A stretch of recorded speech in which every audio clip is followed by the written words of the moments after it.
Investing is one of the most powerful tools to actually build wealth. But here's the catch. While some people consistently build wealth with investing, others are actually struggling to see any meaningful results. The question then is, why is that? And that's because they make one of these 7 mistakes that I'm going to be sharing with you in this video. And trust me, you don't want to miss mistake number 5, because I was shocked when I personally realized that I was making this mistake myself, and it might be costing you more than you think. Let's start with the first big mistake,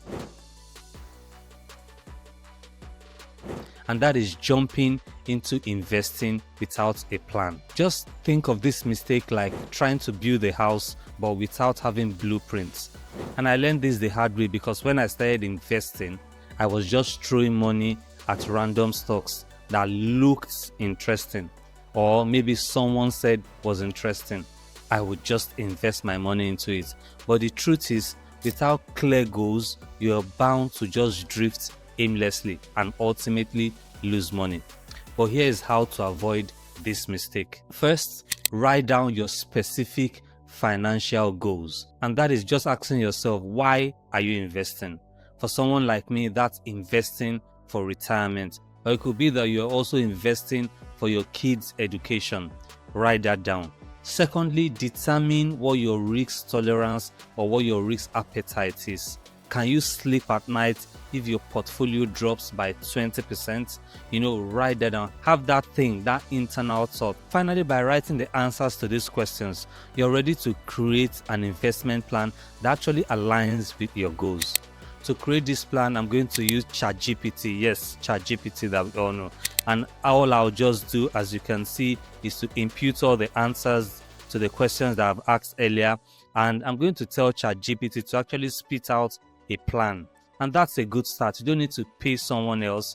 All you just have to do is to look at that and do some fact findings, and you're good to go. You can see what ChatGPT told me, and I think this is a good start for anyone to create a financial plan. Mistake number 2 is trying to time the market. You might think you can actually outsmart the market by buying low and selling high. That's what a lot of people say. But here's the shocking truth. Even professional investors, people that do this as a day job, they can't consistently time the market and win. And that's why more than 90% of professional investors actually underperform a basic index funds over the course of 20 years, according to the Dow Jones indices. Instead, here's what actually works. Number 1, focus on long-term growth rather than short-term fluctuations. And this just has to simply do with your mindset. The moment you can make that switch in your mind, you will not be chasing short-term wins at the moment. You're going to be thinking 10 years, you're going to be thinking 20 years. Number 2, set up automatic monthly investments. That's all you need to do. This is also called dollar cost averaging. And most importantly, stay invested. This also applies even when the market gets crazy and scary. Now, this next mistake is probably costing you more than you can realize, and that is poor diversification. When you want to think of diversification, think of it like not putting all your eggs in one basket. For example, you hear of people who has all their investments in maybe tech stocks or property or crypto, or maybe even one company. They are the Tesla bros, right? It almost consistently doesn't end well. Just think of the .com crash. You don't want to be that guy or girl that loses all his money because the person is so focused. So here is how to properly diversify, or how to look at diversification. 1, you want to spread your investment across different asset classes, stocks, bonds, maybe real estate, just spread it across. Secondly, you want to include international markets in your portfolio. So if you're invested in the S&P 500, what about the international market? If you're invested in just UK stocks, what about the global market?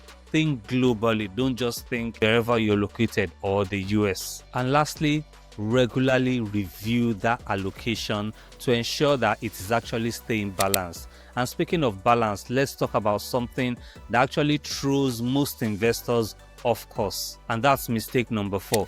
emotional decision making. With this mistake, this is where psychology actually meets investing, and it's very fascinating.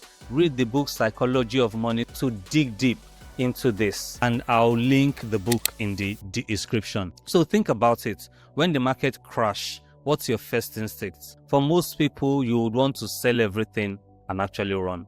But here's the truth. Emotions are your biggest enemy when it comes to investing. Here's what my good friend Dr. Ndubisi Egwim of MoneyWise Doctor said about this in our recent interview. That don't sound rational, but you understand, human beings are not just rational, we're also emotional. Yeah. When you see that red thing is red for a purpose, and your mind, even like for instance, I've given you clear examples of where we've done like 180%, 34%, but the 18% one is more painful because we have loss aversion. Is that what psychologists call it? When we lose a bit of money, is more painful. So people are likely to feel more, they might feel worse about a negative, situation, despite the fact that they're outweighing positive outcomes. But yeah, so most time people say, no, I've lost money, but till you sell it, you've not taken that loss, basically. If you found this helpful so far, please smash the like button. It helps us a lot. And while you're at it, subscribe for more investing videos and tips like this. Loss aversion explains why so many investors panic sell during market downturns. But here's the kicker.